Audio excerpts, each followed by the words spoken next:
नमस्कार, मैं डी के दुबे। ऑनरेबल सुप्रीम कोर्ट ने अभी एक जजमेंट दिया है, जिस जजमेंट में एलएलबी कर सीधे जुडिशल सर्विसेज का एग्ज़ाम देने वाले बच्चों को निराशा मिली है। ऑनरेबल सुप्रीम कोर्ट ने आज 3 जजेस के बेंच ने ये जजमेंट दिया कि जो कोई भी एलएलबी करके सीधे एग्ज़ाम देना चाहता है वो नहीं दे सकता।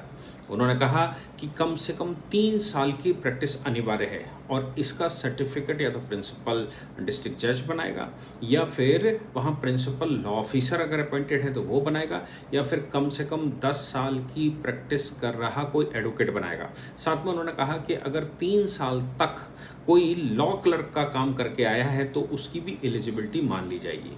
उनका कहना था कि सीधी सी बात है कि हम अभी कोर्ट में जो बच्चे आ रहे हैं उनके साथ बड़ी सारी समस्याएं होती हैं क्योंकि उनको प्रैक्टिस एंड प्रोसीजर कोड का नहीं आता।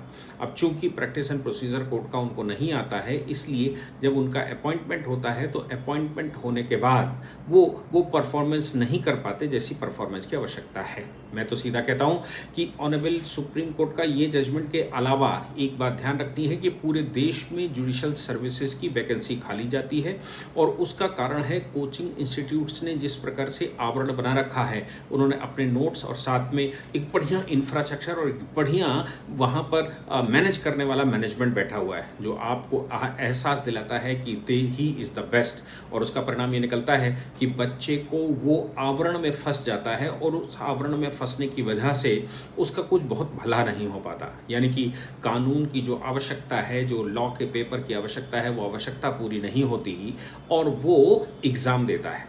लॉ का कॉन्सेप्ट कम समझता है या टीचर समझाता ही नहीं है, वो अपने नोट्स पर आपको चारों ओर घुमाता है और नोट्स भी पुराने पेपर से उठाकर बनाता है। यानी कि जब भी पेपर पुराने सॉल्व करोगे तो नोट से आंसर मिलता है तो बच्चे को लगता है बहुत अच्छा है, जबकि उसको अपने हाथ से नोट्स बनाने चाहिए, अपने हाथ से बुक के रेफरेंसेस देखने चाहिए, बुक से पढ़ना चाहिए, बैरट की सहायता लेनी चाहिए, लेकिन कोचिंग इंस्टीट्यूट्स पर डिपेंड नहीं होना चाहिए।